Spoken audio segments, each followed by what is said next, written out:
गाय सड़क पे ऊपर थैलियां खा खा कर मर रही है, प्लास्टिक खा खा कर मर रही है। और ये दर्द हम लोगों ने अपनी आंखों से देखा और कुछ दिन पहले आप लोगों को दिखाया भी था। लेकिन तुम्हारी आंखें नहीं खुल रही है, तुम्हारे कान के ऊपर जू नहीं रेंग रही है, लेकिन जल्द रेंगेगी। जय गौ माता जी, मैं आप सभी को पूछना चाहता हूँ कि हमने कोई क्राइम कर दिया है। हमको 3 महीने हो गए धक्के खाते हुए। कभी एमसी ऑफिस के अंदर जा रहे हैं, उनकी मिन्नतें कर रहे हैं, उनको कागज दे रहे हैं, उनको सब कुछ बताया।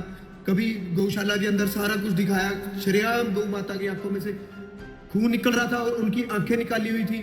और मलोया के अंदर श्रेयाम गौ माता को काटने का काम चल रहा था जंगल के अंदर।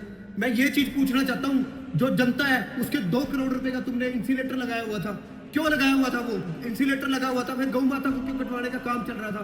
फिर सरकारी गौशाला के अंदर 2-2 महीने से मेडिकल ट्रीटमेंट नहीं मिला गौ माता को, क्यों तड़पा तड़पा के मार रहे थे उनको? सिर्फ ये संदेश देना चाहते हैं उन मुलाजमों को और अपने देशवासियों को कि अगर हमारी जान जाने से गौ माता को राष्ट्रमाता का दर्जा मिलता है, उसको बचाया जाता है, तो हमको सभी को लाइन में खड़ा करके हमारे माथों में गोलियां मार दो, हमारी जान ले लो। अगर यही करने से तुम लोगों को खुशी मिलती है, क्योंकि एक गौ रक्षा दल का बच्चा अपनी जान दांव पर लगाकर रात को सड़कों के ऊपर गाड़ियों में निकलते हैं सिर्फ तस्करों को रोकने के लिए, लेकिन तुम्हारी आंखें फिर भी नहीं खुलती। मैं ये चीज पूछना चाहता हूँ, कोर्ट के ऑर्डर आ गए हैं कि गौ माता के पेट में से पॉलिथीन निकल रहा है, क्या इन्होंने अभी भी उस चीज पे कार्रवाई की है? कोई मेयर साहब ने बोला था, कह रहे कि मैं ग्राउंड लेवल पे काम करूंगा। आज भी इंसिलेटर पे जाओ, गौ माता के पेट के अंदर से पॉलिथीन निकल रहा है, क्या ये ग्राउंड लेवल पे काम हो रहा है? मैं गवर्नर साहब से पूछना चाहता हूँ, मैं बेनती करना चाहता हूँ गवर्नर साहब को कि आप शहर के राजा हो, तो मैं आपसे ये चीज बेनती करना चाहता हूँ कि गौ माता के लिए कुछ किया जाए। सरकारी जगह के ऊपर कब्जे किए हुए हैं, 40-40 गौ माता को कूड़े के ढेर के ऊपर रखा जा रहा है। और आप लोगों से हम किसी तरह की कोई भीख नहीं मांग रहे हैं, क्योंकि ये जो मेरे साथ ये जो लोग बैठे हुए हैं ना, ये जो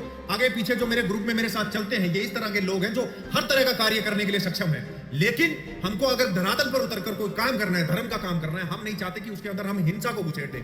अगर वो वक्त आया तो उसके लिए भी हमारे कदम पीछे नहीं हटेंगे, क्योंकि जब आखिरी ऑप्शन जब वही बचेगा तो हम करें क्या? हम पिटने के लिए नहीं बने, हम नहीं मार खा सकते किसी की। जब हम धर्म के लिए कोई कार्य कर रहे हैं, हम सही के लिए आवाज उठा रहे हैं। इतने दिनों से मैं कह कर थक चुका हूं, चंडीगढ़ के अंदर इतना बड़ा हमारा गौ हत्या कांड हो गया, लेकिन प्रशासन की आंखें नहीं खुल रही, हिंदुस्तान के लोगों की आंखें नहीं खुल रही। यहाँ पर 2-2, 3-3 करोड़ के इतनी बड़ी बड़ी मशीनें लगा दी हैं, जहां पर हम गौओं को एक चुटकियों में उनका अंतिम संस्कार कर सकते हैं, लेकिन फिर भी उनकी चमड़ी उतारी जाती है, उनकी हड्डियों को काटा जाता है, उनकी खाल को, उनके मांस को, हर चीज को बेचा जाता है।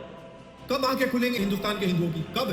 क्योंकि जिस भाईचारे के अंदर आप लोग घुस चुके हो ना, जिसको आपको ये लगता है कि हमारे भाईचारे हैं, कि हमको हमारा भला सोचते हैं, कोई आपका भला नहीं सोचता। हम जब रातों में सड़कों पर अपनी जान खतरे में दांव पर लगाते हैं, सिर्फ हम आप लोगों के लिए सोचते हैं, क्योंकि जिस दिन आप लोगों के ऊपर कोई बात आएगी तब हम खड़े मिलेंगे। ये तुम्हारे भाईचारे टोपी वाले, कटी हुई मूंछों वाले नहीं मिलेंगे। इसलिए मैं बोल रहा हूं, अभी भी वक्त है, जाग जाइए, अपनी माता के लिए आवाज उठाइए, अपने धर्म, अपने लोगों के लिए आवाज उठाइए।